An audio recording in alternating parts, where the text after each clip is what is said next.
here is one of the broken knobs. You can see that total chunk is gone. Two ways of fixing this. One, we replace the area that's missing. And secondly, let's say that a lot more of this was gone. In that case, the best way to repair it would be to run it through a bandsaw, cut the base off, and use one that isn't broken. Put that on a piece of mahogany, trace out the circle, and then shape it into place and glue it in to here, and then just re-drill the bottom. We don't want to replace the whole thing. And what we want to do is come out with something like this. So you can see the line on the bottom where it was missing, real similar. And then you can see that I actually had to create quite a bit of detail work, which looks, again, tougher than it is. And I'm going to show you how we got this piece of wood in place too. You can see right here where I spliced in, so that's been smoothed in to this upright section. Then we have another little platform here with that circling right through there. And then finally this is beveled a bit, and then a finished edge down at the bottom. So it's, 3 or 4 little steps, and we're going to do this on this. I'm going to show you how to get started right now. Okay? We want to have a nice level, flat surface in order to do that. So if you look at the one that we've already done, you can see that's a pretty straight line there. Okay? Which means I have a nice flat surface to glue against. This one did not have that. Now, one thing that I'm going to have to do is, here's this round section right here. I'm actually going to have to cut into that a little bit. So what I'm going to use is what's called a rasp. It has a fine side here, coarser side over here, and then same thing on the back side, but it's curved. We're going to use the flat section and the finer section. Now it's mahogany, so it's really soft. It's not going to take much to do it. Now I had John move over to here because the rasp is nice and straight and flat. And as I hold this up against that point there and that point there, what you're going to be able to see is the gap that exists between the knob and the rasp. What I'm really showing you is a type of repair and execution that can be used on other things. So we know the rasp is flat and level, or straight, I should say. We're going to use that to even this section out all through here. So I'm going to do that. Now because it's mahogany, it's nice and soft. It's not going to take very long.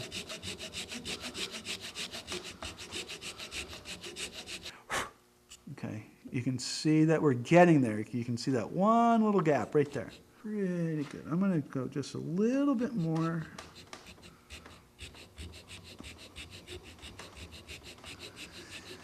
Now the key in doing this, as you can see where my finger is I'm trying to apply as equal pressure, between here and here as possible.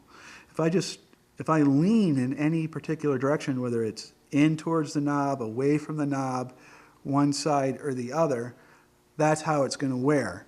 And you're going to end up with a bump either going from side to side or high to low. And if you get that bump, then you're not going to be able to put a new piece of wood on there and have it lay flat. Okay, so that's all set, and we're going to take it out of this. Let John take a look at it. There we go. Try not to get it into... Okay, so step 1 complete. We flattened that out. We're aiming for this here. Now we do need to get a piece of wood on here, right? I don't worry about just having big pieces of mahogany. Now the first crucial point is right here. I need that to be filled. Okay, so I know I need this replacement piece to go up at least that high, but I don't need it any thicker than this. I'm just going to draw this line here. Okay, this is the piece I want to get rid of, and we're going to keep that. So I'm going to run this through a saw real quick and then come right back. Okay, so I cut down the thickness a bit.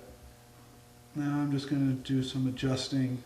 I'm going to trace right in here those little features, okay?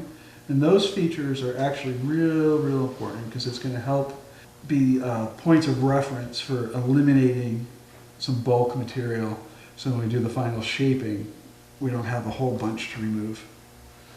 So you can see here's the stem, here's the first, little ridge, which is right in here, like that. Okay, so we're just gonna then draw this line up, like that. And I can just take that line all the way across. And then I know where I should stop as I start to Dremel it off. And the first thing I'm going to do is I'm going to cut away some extra material, like this. And that'll just take me a second. Now, if I wanted to, I could go ahead and just glue this right on there. Okay?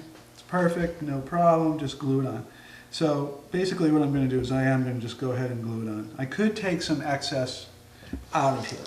Okay, remember I drew those lines, so I could take the Dremel and start removing this excess. Okay, but I'm going to glue it on first, and then that way it'll make more sense when you see what I'm doing. But I would first do that, recommend taking away the excess and then start shaping it. But I'm going to do it kind of a long way just so you can see the process. Okay, and I'm going to use a special kind of glue for this. It's basically super glue. The only difference between this super glue and what you get in the store is that this comes with an activator, which is just a chemical, which, it's a catalyst. I haven't activated it yet, but you can see how nice and tight that is. No voids.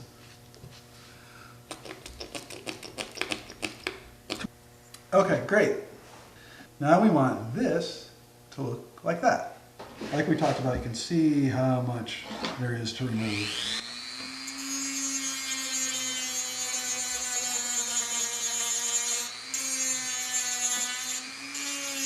This is why I would have removed more to start.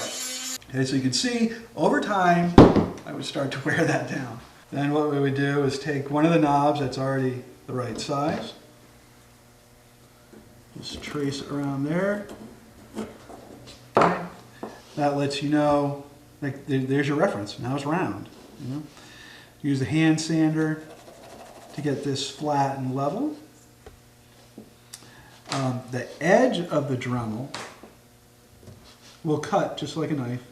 You can start edging right around here.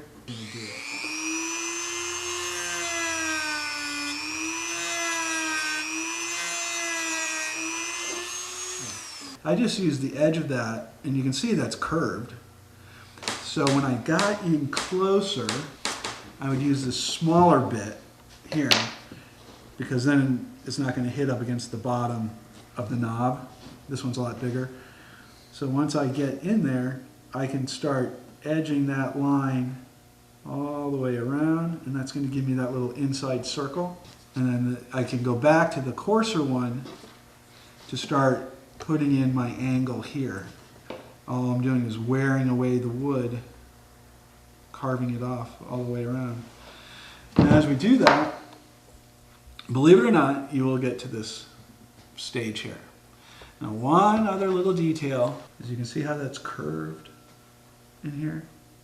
So there's a little depression in here. It levels out flat, but a little curvy. What's nice about this little attachment is it seems to always just be the perfect size for knobs.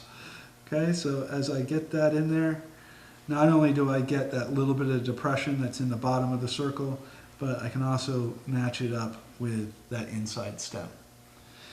So it's not that hard. I know we didn't go through it every single step of the way, but you can see where I started, where I ended up, and you can do it with just about anything.